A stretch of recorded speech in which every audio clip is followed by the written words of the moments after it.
Hey, all you minties! Uncanny Omar here from Near Mint Condition, and join me today for my overview of the Doom Patrol by Rachel Pollack Omnibus from DC Comics. Let's go ahead and get started.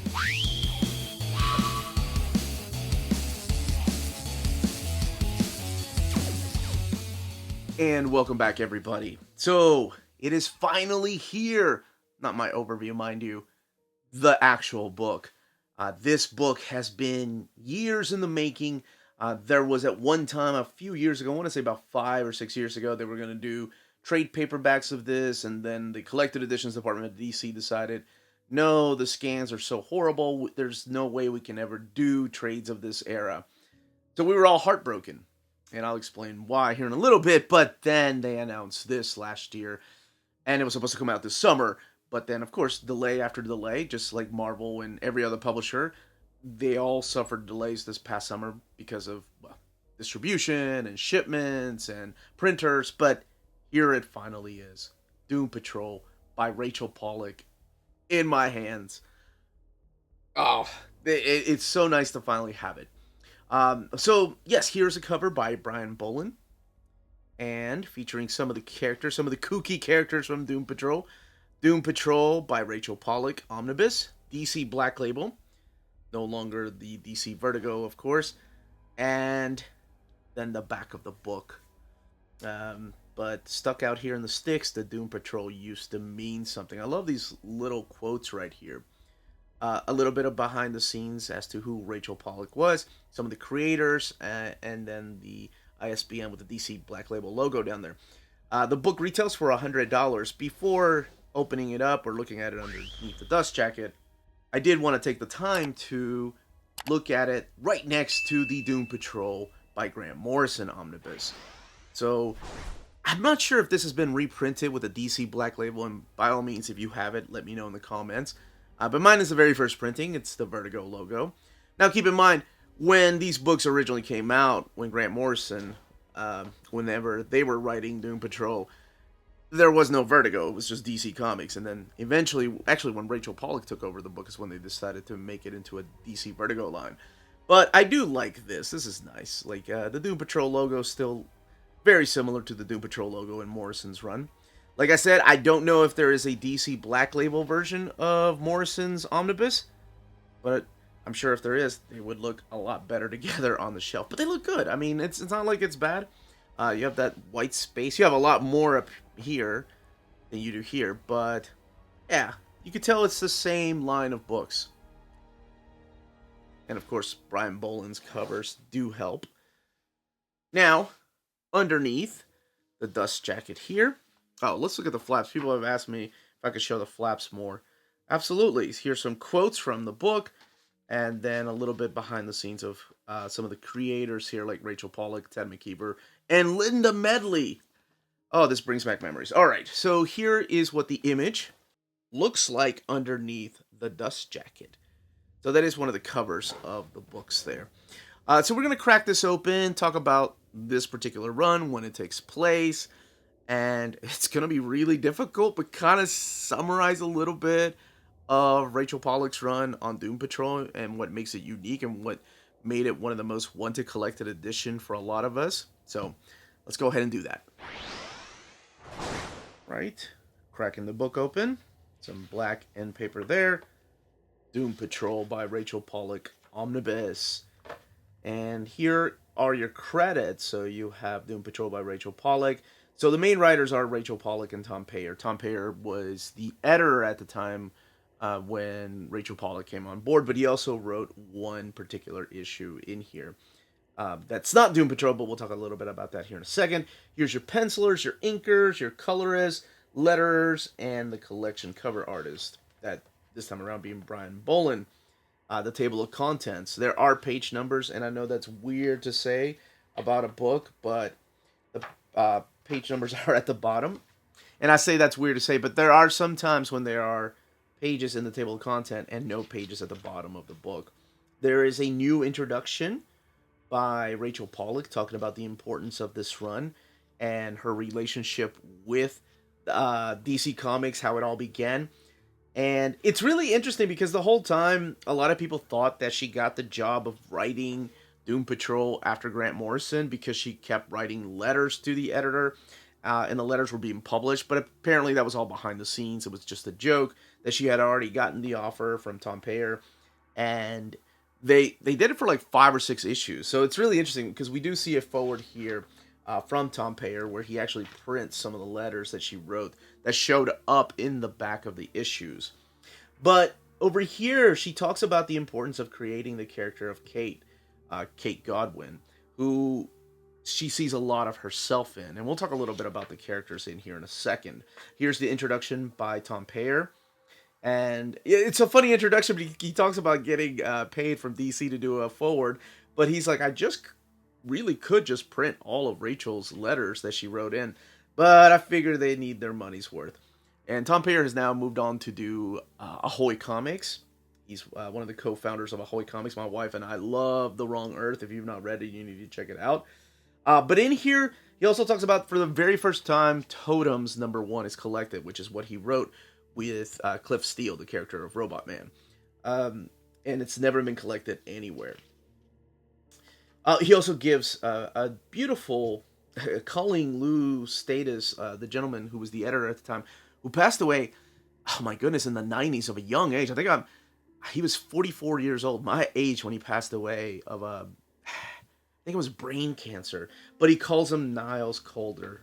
That's so beautiful. Niles, of course, being the chief, the guy that is in charge of the Doom Patrol. All right, this collects Doom Patrol 64 to 87, because remember, Grant Morrison's run went from 19 to 63.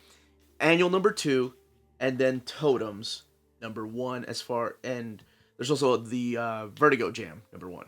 And Totems, again, has never been collected anywhere. But then again, none of this stuff has been collected anywhere. Now, this is regarded as still Volume 2 of Doom Patrol that kickstarted with the Cooperberg era, post-Crisis on Infinite Earths, and then after 18 issues, Grant Morrison came in and took over the book.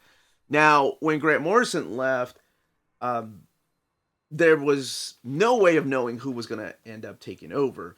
And Rachel Pollack had written some novels, and she was at a sci-fi convention, and that's where she met the editors of Stewart and Tom, and eventually got the offer when she threw a pitch.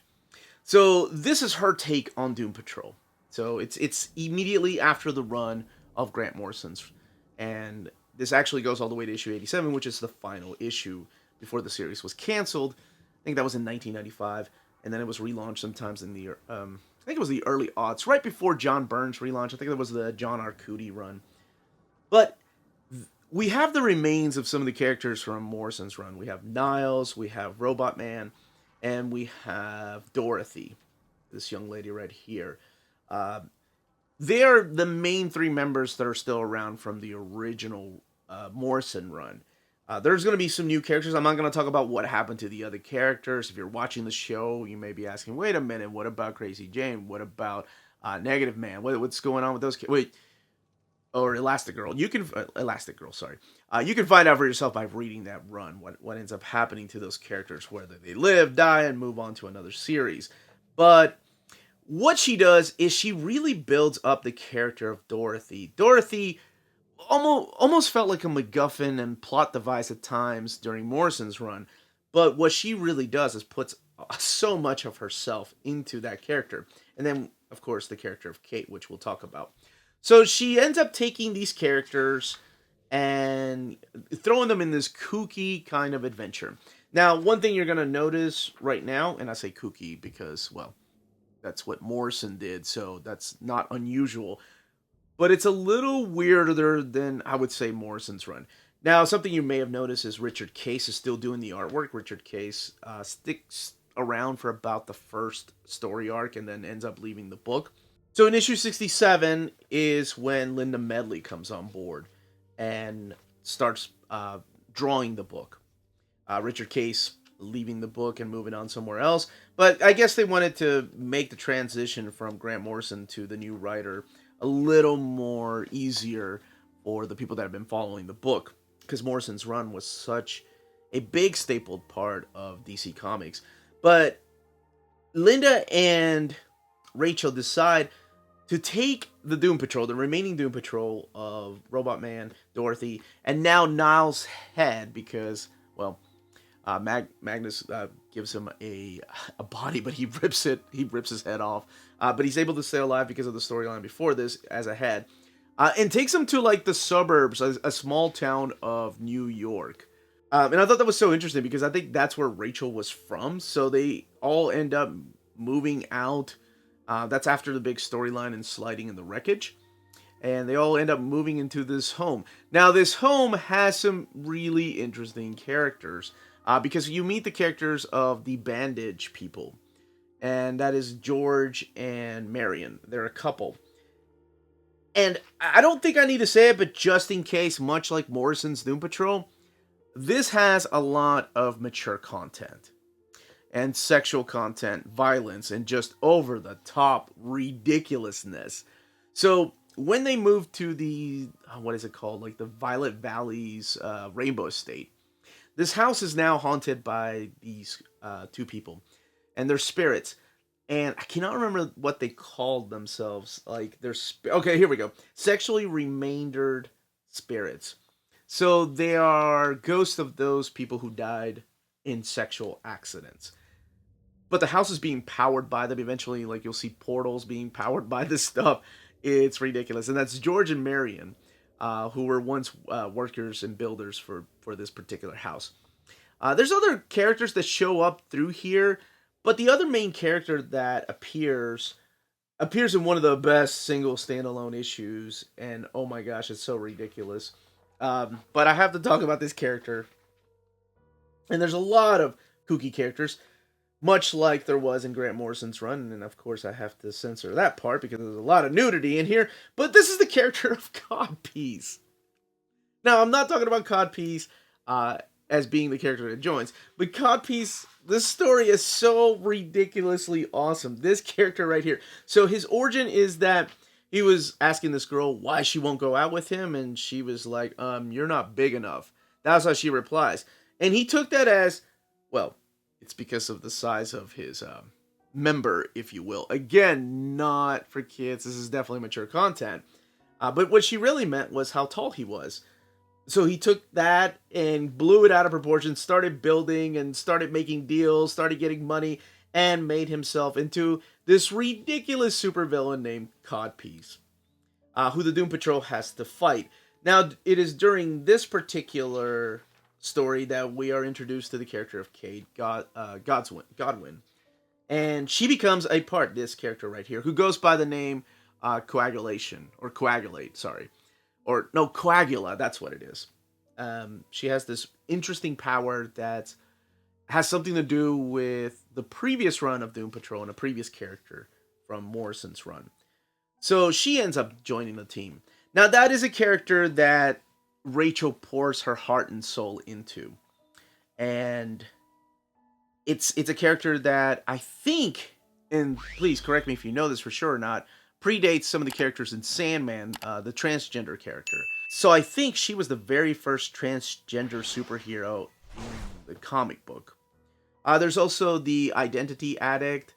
There's the False Memory Identity, which is an awesome story that has to do with Kate. Now, I will be 100% honest with you all. Like, when I was reading Doom Patrol, it was my high school years, and I was towards the end of my era of collecting comics. I had read Morrison's run. I've really enjoyed it. I was going to check out their Justice League, their JLA relaunch. And when Rachel Pollack took over the book, this is the cover right here that you see under the dust jacket. So the art on board is from issue 72. It was way too kooky for me and way too whimsical, and I just didn't get it or appreciate it as much. So I never finished it. I actually dropped the book. I think my last issue was issue 70, if I'm not mistaken. I don't think I even made it this far. So it wasn't until years later when I came back to comics and I started joining forums in the early aughts. I was wondering, what had happened to the Doom Patrol, and I found out it was canceled after issue 87. And, in my head, I was like, oh, of course it got canceled. Nobody was buying the book. Morrison left. But then people started talking about how great this run was, how underappreciated this run was. So I wanted to check out the book. And luckily for me, back then I was still trying to get single issues. I bought the stack of single issues of Rachel Pollack's run because there were no trade paperbacks. And to this day, there's still no trade paperbacks. And I'll talk about why here in a second. But it's just going back and reading those as an older person. I was in my 20s and I was lost. I was going through a divorce. This run made a lot more sense than it did when I was younger in my teens. And this run was a lot deeper than I remember. There's a lot of things that she was doing because Rachel herself is transgender. And I mean, she was that was the one thing I remember about her. I didn't know she wrote novels when I was reading this in high school, but I knew that like in the letter pages, I think it was talking about how she was one of the big pioneers in the movement of transgender people. So I thought that was really interesting to read back then, because I was in high school. That didn't really mean that much to me. But the older I got in my 20s when I read it, I'm like, oh my gosh, she is the character of Kate. So there's a lot of things that I noticed, like with the character of Dorothy too, how she's coming of age, with her father I have two little girls, and her father having a hard time understanding the whole, or Niles and Robot Man, both of them, understanding the menstrual cycle and why her powers go a little haywire once during the month. I thought that was funny and interesting and so true to life. But there are some wonderful moments in here. It's very difficult to talk about this book because it does feel like one crazy spell. I will say the first 10 issues, rereading this in this omnibus format, I think I know why I dropped it. And that's because there is no closure to those first few issues. The stories just continue. Like, you have a problem, and normally in comics, you fix the problem, and then you move on to the next problem. In this, it's like, you have a problem, and the problem continues. Yeah, we're just gonna keep on sliding by in life, but that problem never leaves. And I now I get the irony in the name of sliding in the wreckage, because I feel like that's what you're doing here. Whereas Morrison's was a little more focused, if you will.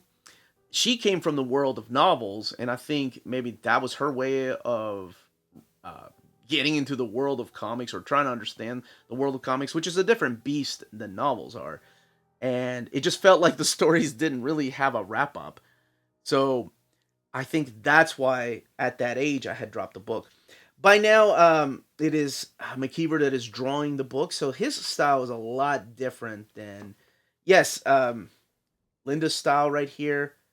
You know, it's very unique. It's very indie, if you will, very Vertigo, just like Case's art style. But by the time Ted McKeever takes over, this is a completely different beast. And Linda, by the way, I didn't even make the connection until rereading this that she's the one that went on to do Castle Waiting. And if you all have watched my Hidden Gems, you know how much I love Castle Waiting. So, damn, it took this long for me to put all this together that, oh, she had been drawing comics for a long time. She'd been working with Rachel Pollack on Doom Patrol. But McKeever's artwork is a little bit different, or actually a lot bit different here. So, yeah, here I have to talk about some of the kooky characters. Let me see if I can find some of these characters. So you have the characters in here of like the crow and the fox, and their two spirit animals who are always feuding with Dorothy. But I wanted to talk about this character right here. This is the Master Cleaner. The Master Cleaner, I think.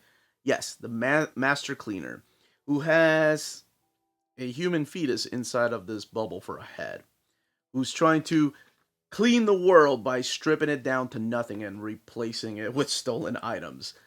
It's characters like that and codpiece that are going to be all over this book. And by now you've seen the artwork, so you know if it's for you or not. And the last thing I want to do, though, is I think the best description of Rachel Pollack's writing comes from the afterword. And we're going to actually look at that here in a second while we're looking at this. But the afterword is such a unique way of wording exactly what Rachel was doing during this run. And it was written by Lou Stathis. So He talks about how Rachel, instead of going the traditional Jack Kirby route or Joseph Campbell route, has instead steered us into such virginal realms of neo-primitive shamanism. Holy crap. Matriarchal empowerment, goddess worship, and Jewish mysticism. Holy crap, that is probably the best way to describe this run. And then he adds that it's wacky stuff, exactly, superficially mystifying, but ultimately rewards closely paid attention with a mix expanding entry into the unexplored universe of mythic resonance and genetic memory. I I I wish I was that smart to have summarized this like that. I said kooky fun with no real solutions, was such an in-depth look at characters like Kate and Dorothy, but I think Lou said it better. Um, there were a lot of things in here that I noticed, especially now in my 40s, that, wow, she was way ahead of the time. This is the Totem issue right here that Tom Payer did. Duncan Figueredo, I think, is the artist on this one, and this features Robot Man. Not many extras. There is the outros right here. This is a one-shot, by the way. It came out way after the Doom Patrol run was over. And then just 2 initial cover sketches by Brian Bolin. And that's it. As far as the binding, 760 pages. And it is sewn binding. So, if you've been enjoying the TV show, so if you like characters like Robot Man, who has been in just about every incarnation of Doom Patrol, and you're open-minded and want to continue something that Grant Morrison started and kind of ended, but you continue following the characters in some of those story arcs, do yourself a favor and check this out. This issue made me laugh my ass off. I'm not kidding. To this day.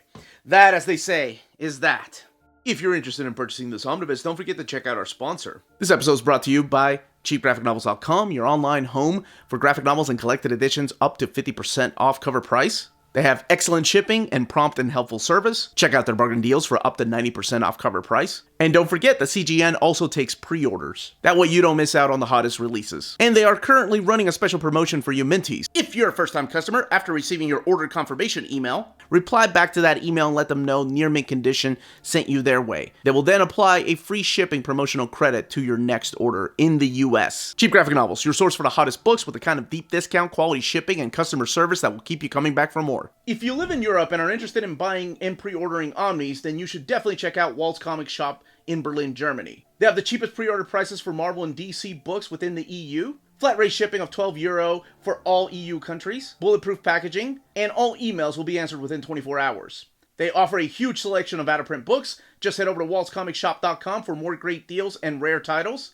And for a limited time, you can use the code NEARMINTCONDITION, all one word at the checkout, to get free shipping for all EU countries with your first order of over €40. Walt's Comic Shop, your reliable source for Omnis and premium collected editions in Europe. And that was the content, the page count, and build of this omnibus.